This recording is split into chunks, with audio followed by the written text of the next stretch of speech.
আপনাদের বিবেক শুধু বলছে জুয়েল হাসান সাদ্দামের প্যারোল পাওয়ার কথা, আপনাদের বিবেক বলছে এই ছেলেটি শুধুমাত্র তার স্ত্রী সন্তানের জানাজায় যোগ দিতে পারলেই ইনসাফের বাংলাদেশ প্রতিষ্ঠিত হয়ে যেত। আপনারা প্রশ্ন তুলবেন না সাদিক কায়েম সার্জিসদের ইনসাফ কেন বাংলাদেশের অন্য ছাত্রলীগ আওয়ামী লীগের নেতাকর্মীরা পাবেন না? তারা তো জানতেন না যে বাংলাদেশে বঙ্গবন্ধুর রাজনীতি নিষেধ। 2024-এর 5ই আগস্ট পর্যন্ত তো এই নাহিদ ইসলাম, সার্জিস, আসিফ ভুইয়া কেউ উচ্চারণ করে নাই যে বাংলাদেশে বঙ্গবন্ধুর নাম উচ্চারণ করা যাবে না, বাংলাদেশে বঙ্গবন্ধুর রাজনীতি নিষিদ্ধ হবে। আপনারা বুঝতে পারছেন না বেইনসাফিটা কোথায়? আপনারা প্রশ্ন করবেন না ইনসাফ এখন কোথায়? 2024-এর 5ই আগস্টের পর থেকে ইনসাফ ইনসাফ ইনসাফ শুনতে শুনতে কান মাথা সব ঝালাপালা হয়ে গেল। কিন্তু ইনসাফের বাংলাদেশটা এসে দাঁড়িয়েছে এই জায়গায় যে ছাত্রলীগ করেন বলে এক তরুণ পিতাকে মাসের পর মাস আটকে রাখা যায়, ইচ্ছা হলে বছরের পর বছর আটকে রাখবেন তারা। এত এত খবর বেরিয়েছে বাগেরহাটের ছাত্রলীগ সভাপতি জুয়েল হাসান সাদ্দামকে নিয়ে, যিনি বাংলাদেশের কোনো একটা জেলে বছরের পর বছর জেল খাটতে খাটতে একেবারে নীরবে পচে মরে যেতে পারতেন। এবং বাংলাদেশের মানুষ ভাবছে, একটা বিরাট সংখ্যক মানুষ ভাবছে, যারা বিজয়ী পক্ষ বিশেষভাবে 24-এর আগস্টের, তারা ভাবছেন যে তারা এমন ন্যায় বিচার থুক্কু ইনসাফ প্রতিষ্ঠা করেছেন বাংলাদেশে যে এই জুয়েল হাসান সাদ্দামের মতো ছাত্রলীগ করা ছেলে পেলে বাংলাদেশের কোনো এক জেলে পচে মরবেন তাদের করা একের পর এক মিথ্যা মামলায়, যেসব মামলায় কোনোদিন বিচার শেষ হবে না, কোনোদিন পুলিশের পক্ষে বা তদন্তকারী কর্মকর্তার পক্ষে একটা শক্ত চার্জশিট দেওয়া সম্ভব হবে না। একই ব্যক্তির বিরুদ্ধে একই দিনে বাগেরহাটের হত্যার মামলা থাকবে, যশোরে হত্যার মামলা থাকবে, ঢাকায় 3-4টা হত্যার মামলা থাকবে। এমন এক অবাস্তব পরিস্থিতিতে ন্যায় বিচার আর ইনসাফের কথা বলে বলে তারা সময় পার করবেন আর আসলে বাংলাদেশটা দখল করে নেবেন এই ফাঁকে। এই যখন চলছে বাংলাদেশে, তখন হঠাৎ করে বাংলাদেশের মানুষের একটা সিলেক্টিভ বিবেক জেগে উঠেছে। মানে একদম বিবেকটা ঘুমিয়েছিল, হঠাৎ করে দেখি সামাজিক যোগাযোগ মাধ্যমে এক দলের বিবেক জেগে উঠেছে যে এই যে জুয়েল হাসান সাদ্দাম ছেলেটি, তার স্ত্রী মাত্র 22 বছরের একটা মেয়ে, যার 9 মাস বয়সী একটা বাচ্চা, সেই 9 মাস বয়সী তার প্রথম শিশুটিকে, সন্তানটিকে সে পানিতে চুবিয়ে হত্যা করেছে, তারপর নিজে ঝুলে পড়েছে গলায় দড়ি দিয়ে। এবং তাতে আমাদের বিবেক একদম জেগে উঠেছে, নড়ে চড়ে উঠেছে। আমরা বলেছি যে কেন প্যারোল দেওয়া হচ্ছে না, কেন প্যারোলে মুক্তি দিয়ে এই পিতাকে, জুয়েল হাসান সাদ্দামকে, তার এই আত্মহত্যা করা তরুণী স্ত্রী আর যে সন্তানকে এই বাবা একবার ধরেও দেখতে পারেনি, কেন সেই বাবাকে প্যারোলে মুক্তি দিয়ে আমরা তার স্ত্রী এবং সন্তানের জানাজায় যোগ দেওয়ার ব্যবস্থা করে দিচ্ছি না? সত্যি সমস্যাটা এটা? নাকি সমস্যাটা হচ্ছে এই যে একটা ছেলে ছাত্রলীগ করেছে বলে সেই ছেলেটিকে জেলে পচে মরতে হবে এবং সেটাকে আমরা বাংলাদেশে ইনসাফের রাজত্ব প্রতিষ্ঠা হয়েছে বলে ধরে নিয়েছি? আপনার মনে হয় সমস্যা আসলে কোনটা? সেটা যদি না আপনি বুঝতে পারেন তাহলে বুঝবেন আপনার বিবেক টিবেক কিছু জেগে ওঠেনি। কারণ দেখেন 2024 সালের 5ই আগস্ট পর্যন্ত এই জুয়েল হাসান সাদ্দামের মতোই এই সাদিক কায়েম, ছাত্রলীগ সভাপতি হিসেবে যিনি আগস্টের পর ঢাকা বিশ্ববিদ্যালয়ে বেরিয়ে এলেন, এরপর এখন যিনি ডাকসু সভাপতি, বিরাট প্রভাবশালী তরুণ নেতা জামাত শিবির ঘরানার সেই সাদিক কায়েম, কিংবা আমাদের 2024-এর বীর নায়ক হাসনাত আবদুল্লাহ, সার্জিস আলম, এরা তো সবাই জুয়েল হাসান সাদ্দামের মতোই ছাত্রলীগই করতেন। কিন্তু ওরা যেহেতু গুপ্ত ছাত্রলীগ ছিলেন, ছাত্রলীগের ভেতরে ঢুকে তারা যেহেতু নানা রকম ষড়যন্ত্র করছিলেন, সেই ছাত্রলীগেরই পতন ঘটানোর, ছাত্রলীগের যেটা মানে আদর্শিকভাবে একই যে সংগঠন আওয়ামী লীগের পতন ঘটানোর, শেখ হাসিনা সরকারের পতন ঘটানোর জন্যে তারা যে জুলাইয়ে একটা ছাত্র আন্দোলন সাজিয়ে নেমে পড়েছিলেন, তাই তারা এখন বীর বিক্রম, তারা সারা বাংলাদেশের ক্ষমতা দখল করে বসবেন আর জুয়েল হাসান সাদ্দামকে পচে মরতে হবে আর তার স্ত্রী সন্তান হত্যা হত্যা করে, 9 মাসের একটা সন্তান নিজ হাতে হত্যা করে গলায় দড়ি দিয়ে ঝুলে পড়ার মতো ঘটনা ঘটাবেন বলে আপনাদের বিবেক জেগে উঠবে? এছাড়া আপনারা কখনো বলবেন না যে বাংলাদেশে ছাত্রলীগ করা হাজার হাজার ছাত্রছাত্রীর ডিগ্রি কেড়ে নেওয়া হলো, হাজার হাজার ছাত্রছাত্রীর ছাত্রত্ব বাতিল হলো, শিক্ষা প্রতিষ্ঠানে তারা যেতে পারছে না। ছাত্রলীগ করতো বলে পিতা মাতাকে পর্যন্ত ঘর বাড়ি ছেড়ে, ব্যবসা প্রতিষ্ঠান ছেড়ে বাংলাদেশের জায়গায় জায়গায় লুকিয়ে থাকতে হচ্ছে। এটা কোন ইনসাফ?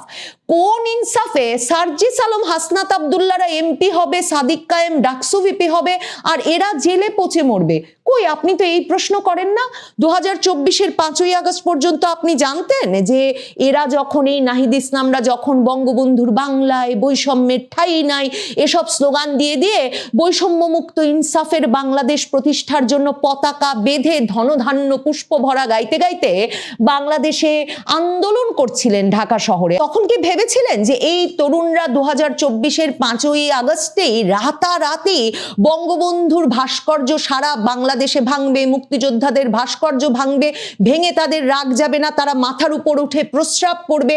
তারপর ভেবেছিলেন 32 নম্বর বাড়ি কথায় কথায় বারবার বারবার বারবার বারবার তারা ভাঙতে যাবে এবং তারা বলবে বাংলাদেশের সবচেয়ে নিষিদ্ধ রাজনীতির নাম হচ্ছে বঙ্গবন্ধুর আদর্শের রাজনীতি, আওয়ামী লীগের রাজনীতি, ছাত্রলীগের রাজনীতি? আপনি সত্যি বিশ্বাস করেন যে ছাত্রলীগ আর আওয়ামী লীগকে এরা নিষিদ্ধ করে দিয়েছে কারণ ছাত্রলীগ আওয়ামী লীগের এমন অপরাধ তারা খুঁজে বের করেছে? এই যে ছাত্রলীগ নেতা জুয়েল হাসান সাদ্দাম, সেই জুয়েল হাসান সাদ্দামের 22 বছর বয়সী স্ত্রী, সে কি আত্মহত্যা করতো তার 9 মাস বয়সী সন্তানকে নিয়ে যদি এই ছাত্রলীগ নেতা বিরাট টাকার বস্তা বাড়িতে রেখে যেতে পারতেন? মানে এত দুর্নীতি করেছে ছাত্রলীগের ছেলেপেলে, এত দুর্নীতি করেছে আওয়ামী লীগের নেতা কর্মীরা।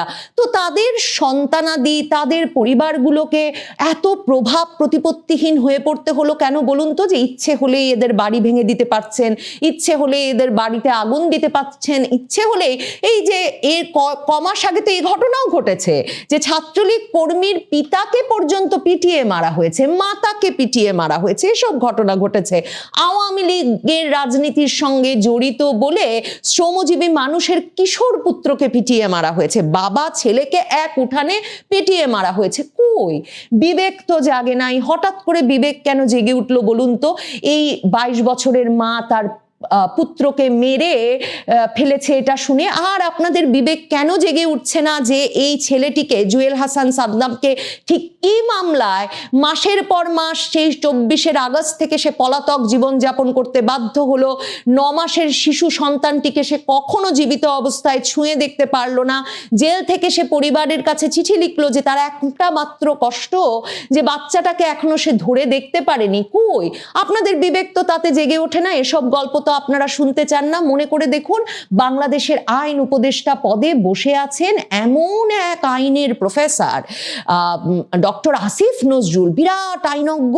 তিনি নাকি আইনের এমন উন্নয়ন করেছেন, নিজেই জেলায় জেলায় গিয়ে ওই বক্তৃতা দেন যে জাতি নাকি যুগ যুগান্তর ধরে তাকে মনে রাখা উচিত। তো তিনি পুরো আওয়ামী লীগ আমল, জুয়েল হাসান সাদ্দাম বঙ্গবন্ধুর রাজনীতি করেছে, ছাত্রলীগ করেছে, এত বড় অন্যায় করেছে যে ওকে এখন পচে মরতে হবে সারাটা জীবন। বউ মরেছে, বাচ্চা মরেছে, তো কি হয়েছে? ছাত্রলীগ করার জন্য বাংলাদেশের জেলে পচে মরতে হবে। তো আসিফ নজরুল যে কথায় কথায় টক শোতে গিয়ে বিভিন্ন সময় ফেসবুকে মানে সুযোগ পেলেই লিখতেন যে বঙ্গবন্ধু তার যৌবনের এত এত বছর শুধুমাত্র জেলে কাটিয়েছেন, সেটা ভাবলেই নাকি তার বুকের মধ্যে নরম নদী উঠলে ওঠে। একদম এই বাক্য বলে যে তার সন্তান শেখ কামাল বলতেন যে হাসু আপা, আমি কি তোমার বাবাকে বাবা ডাকতে পারি? এই যে প্রেমময়ী স্ত্রী ফজিলাতুন্নেসাকে রেখে এতদিন ধরে বঙ্গবন্ধু থাকতেন, বঙ্গবন্ধু কারাগারে কারাগারে ঘুরেছেন, এসব ভাবলেই নাকি শিলার মুখটা মনে পড়ে যায় আসিফ নজরুলের। কই, সেই আসিফ নজরুলের তো জুয়েল হাসান সাদ্দাম কিংবা কোনো তরুণ নেতা কর্মীর বিষয়ে এই যে মাসের পর মাস ধরে এই জুলুম চলছে, তার তো কোনো বুকের ভেতর নরম নদী উঠলো না। আইন পড়ান, কিন্তু আইনের যে মৌলিক অধিকার যে আপনি কারাবন্দির বিরুদ্ধে সুনির্দিষ্ট অভিযোগ আনবেন, ভুয়া মিথ্যা মামলা দেবেন না, মামলা বাণিজ্য করবেন না, এবং যে জামিন পাওয়ার যোগ্য তাকে জামিন দেবেন, বিচারের মতো চলবে। এই আইন উপদেষ্টা, এই স্বরাষ্ট্র উপদেষ্টা জেলায় জেলায় ঘুরে বিচারপতিদের থেকে শুরু করে পুলিশ পর্যন্ত ধমকে আসেন যে কেউ যাতে জামিন না পায় তারা খেয়াল রাখছেন। হাইকোর্টে পর্যন্ত কোন কোন বিচারপতি জামিন দিয়ে দিচ্ছেন। তো এই ব্যক্তিদের আপনারা প্রশ্নের মুখোমুখি করবেন না। আপনারা প্রশ্নের মুখোমুখি করবেন না ডক্টর মোহাম্মদ ইউনূসকে, যিনি উড়ে এসে জুড়ে বসলেন যে শেখ হাসিনা তার উপর এত বড় অন্যায় করেছেন, তিনি একজন নোবেল বিজয়ী, তাকে 60 বছর বয়স হয়ে গেছে বলে কেন বাংলাদেশের একটা ব্যাংক থেকে ব্যাংকের প্রধানের পদ থেকে সরে দাঁড়াতে বলেছেন। তিনি সেই বেইনসাফির প্রতিশোধ নিতে এসে বাংলাদেশে যে এমন ভয়াবহ বেইনসাফি শুরু করেছেন, আপনারা প্রশ্ন তুলবেন না?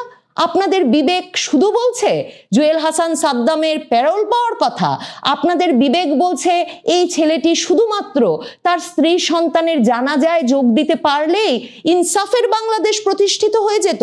আপনারা প্রশ্ন তুলবেন না সাদিক কায়েম সার্জিসদের ইনসাফ কেন বাংলাদেশের অন্য ছাত্রলীগ আওয়ামী লীগের নেতাকর্মীরা পাবেন না? তারা তো জানতেন না যে বাংলাদেশে বঙ্গবন্ধুর রাজনীতি নিষেধ। 2024-এর 5ই আগস্ট পর্যন্ত তো এই নাহিদ ইসলাম, সার্জিস, আসিফ ভুইয়া কেউ উচ্চারণ করে নাই যে বাংলাদেশে বঙ্গবন্ধুর নাম উচ্চারণ করা যাবে না, বাংলাদেশে বঙ্গবন্ধুর রাজনীতি নিষিদ্ধ হবে। আপনারা বুঝতে পারছেন না বেইনসাফিটা কোথায়? আপনারা প্রশ্ন করবেন না ইনসাফ এখন কোথায়? তাহলে জুয়েল হাসান সাদ্দাম আর ওর মরা বউ আর ছেলের জন্যে প্লিজ মায়া কান্নাও কাঁদবেন না।